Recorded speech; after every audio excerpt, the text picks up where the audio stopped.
اور اسی طرح سے we have to understand the traps of shaitan. You know, the amazing thing about shaitan is he is very patient. وہ بہت صبر سے چلتا ہے. آہستہ آہستہ آہستہ آہستہ آہستہ آپ کو لیتا جاتا ہے حتیٰ کہ آپ وہ ایکشن ہم لوگ کر دیتے ہیں. شروع میں نہیں کہے گا کہ کسی کے پاس شیطان رکھے نہیں کہے کہ بات سنو نماز نہ پڑھو, بات سنو زنا کرو, کبھی نہیں کہے گا.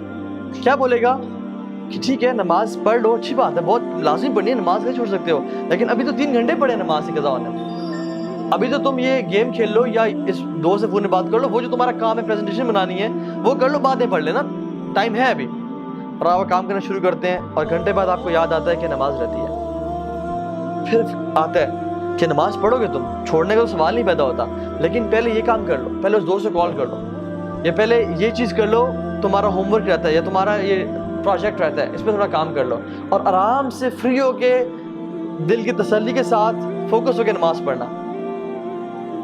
تو آپ کو اس نے کیا کہا کہ پرائورٹی تمہاری یہ ہے, جب فری ہو جاؤ گے پھر نماز پڑھ لینا, اور آپ اس میں انوالو ہوئے حتیٰ کہ 2 گھنٹے گزر گئے اور آپ کو اچانک سے یاد آئے کہ اوہ نماز چلے گئی.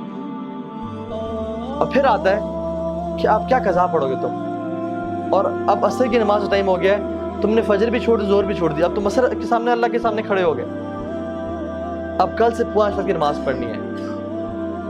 اور پھر آپ کہتے ہیں ہاں میں کل سے 5 وقت کی نماز پڑھوں گا, اور یہ کل کبھی نہیں آتا حتیٰ کہ انسان کورٹ میں چلا جاتا ہے. یہ میں اپنا پرسنل ایکسپیرینس بتا رہا ہوں آپ کو. میں جب یونیورسٹی میں تھا, when I was not practicing, یہ تو میرا حلیہ بالکل بھی نہیں تھا اور ہم لوگ برائی میں تھے, تو میں اس چیز کو سمجھتا تھا کہ نماز بڑی امپورٹنٹ ہے. لیکن ہوتا کیا تھا کہ چلو ابھی ٹائم ہے, پڑھ لیتے ہیں پڑھتے ہیں, اور کرتے کرتے 1 نماز چھوٹی, 2 چھوٹی, اب کل سے پوری پڑھیں گے, باقی بھی چھوڑ دیں سارے. اور کل اگلے دن صبح اٹھے ہی 8 بجے, او فجر گئی, اور جب فجر گئی تو پھر اب کل سے 5 وقت کی پڑھیں گے.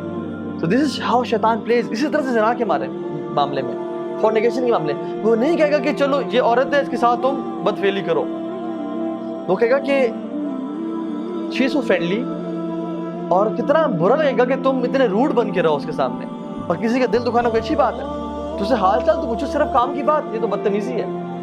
اور وہ کرتے کرتے آپ کام کی بات پوچھیں گے, باتیں کرتے کرتے فیلنگز ڈیولپ ہونا شروع ہو جائیں گی, اور آپ کے ذہن میں بہت سارے خیالات اس کو حسین کر کے, حدیث میں کیا آتا ہے, اللہ اکبر, اللہ کے نے فرمایا کہ شیطان نامحرم کو تمہارے ذہنوں میں حسین کر کے پیش کرتا ہے. وہ اتنی خوبصورت ہوتی نہیں ہے جتنی وہ خوبصورت کر کے تمہارے سامنے پیش کرتا ہے, حتیٰ کہ انسان فینٹیسائز کر رہا ہوتا ہے کہ یار سبحان اللہ کیا بہترین نیچر ہے اس کی, کیا خوبصورت ہے یہ, کیا اچھی عورت ہے یہ, اتنی ہوتی نہیں ہے. تو شیطان اس کے بارے میں وہ کر رہا ہوتا ہے حتیٰ کہ آپ کے دل میں اس کے لیے پیار محبت ڈیولپ ہو جاتا ہے, and you die to meet ہر.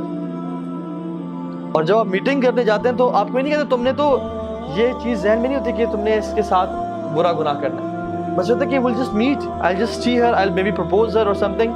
لیکن what happens is ہمارے پاس کاؤنسلنگ میں لڑکے آتے ہیں اور کہتے ہیں کہ تہا بھائی ہمارا ارادہ بھی نہیں تھا, لیکن حالات ایسے بنتے چلے گئے کہ ہم سے یہ گناہ ہو گیا, اور اب کیا کریں, کیا اللہ معاف کرے گا؟ اور پھر آتا ہے اور کہتا ہے کہ اب تم نے اتنا بڑا گناہ کر لیا, اب تم اسے چھوڑ دو گے یا تمہیں اللہ تعالیٰ معافی نہیں کرے گا؟ تم کس طرح رب کے سامنے معافی مانگو گے؟ تم نے تو یہ پرومس کیا تھا کہ میں یہ گناہ نہیں کروں گا. تو اللہ سے بھی نا امید کرتا ہے.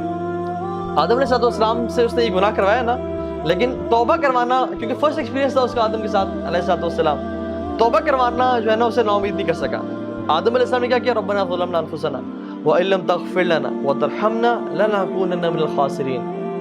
تو اس نے ارادہ کیا کہ آج کے بعد میں ان کو گناہ بھی کرواؤں گا اور کہوں گا کہ تم اس منہ سے توبہ کرو گے, 100 چوہے کھا کے بلی حج کو چلی. یہ جو باتیں ہیں نا کہ اللہ سے نا امید کر دینا, this is how شیطان plays. تو we have to understand کہ ہم نے شیطان کو ٹیکل کہاں پہ کرنا ہے. The first thought comes to our mind, اس کو وہیں پہ روکو.